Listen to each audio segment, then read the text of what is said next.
back to Wichita's Biz That Is. I'm Tim Witzman, president of the Wichita Independent Business Association, and our guest today, Bill Ellison from SCORE.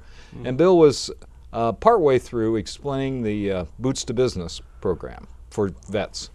Well, we considered a very exciting opportunity for the military people who are coming back on, do they enter the workforce or do they start their own business? And a lot of them want to start their own business because all they've known for years is military and taking orders and getting missions done, and they're really a great group of people to start a business because they're all focused and task-oriented. Task-oriented and mature, and they basically, they're very good listeners. They're taking notes, and the course basically starts with, it's called The Right Idea, and you describe how do you find the right idea to start a business. Then it's an introduction to what's the marketing requirement and what is the business plan that you need to put together. What is the financing and what are the options on financing. And each one of these is an hour to an hour and a half presentation. It's done by various people from SBA, Small Business Development Center, and SCORE. And as I said, it was like 50 people in each class. There's a few less at the McConnell Air Force Base because they have less turnover in the Air Force bases. But this was started up by Syracuse University, 8-week course, online, doesn't cost them anything. They call it a mini MBA for getting in business.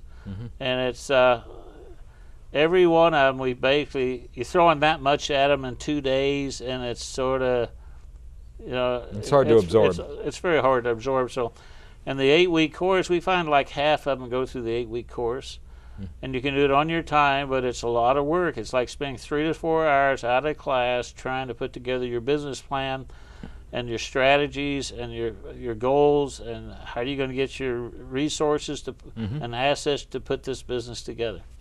The whole military connection is interesting to me.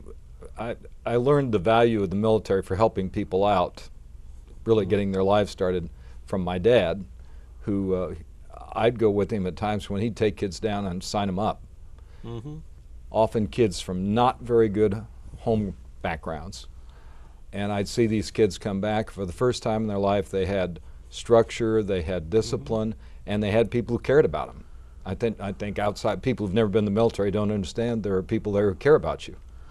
Well, plus the military people, the SBA, they have some. It's possible because of their military service that they can find, if they have a good business plan, they can get the resources and the loans that with some favorable interest rates from the SBA. But but it still has to be extremely good business plan. It has to make sense, and it has to be well thought out. Let's talk a little about where people get money. If you could take a few minutes on it, because it's not always a loan. No, a lot of people can, hit the family? Well, they hit the family, but that has its complications too. Your mom and dad, and borrow money or from the aunts, and typically, most cases, that money never gets returned. But in immigrant populations, that's often the way this stuff is done, though. Well, it certainly is, because the family joins together and they sponsor the business. And they basically, you can actually start them in business, and their obligation at that point in time is the next family member that gets in business. They have to come together with the funds to help the next generation start up. And we found, but the other sources you've got, other than bankers, you've got it's called angel investors, but typically an angel investor wants more than 51% of your business. And there's another called crowdfunding. That doesn't make him an angel, does it?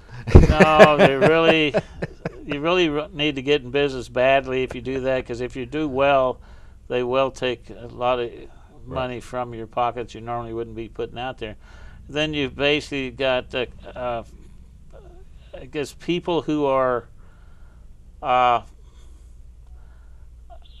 guess you call it crowdfunding. It's where you have an idea, you put it through a company, and they broadcast that you have this great idea, and people can put in $2, $50, $10,000, and you generally in return give them some sort of free something or something to start the business. Now, we've seen people that have got as much as $180,000. From crowdfunding. Plus, we see other people that have had some online business that got nothing. Mm-hmm. So it depends on your idea, how aggressive your idea, how well thought of it is out that you've done, and it can be a good idea, but I think you got to be careful in all these situations where you get your money, and that's why like the SBA, you're pretty well assured of an interest rate.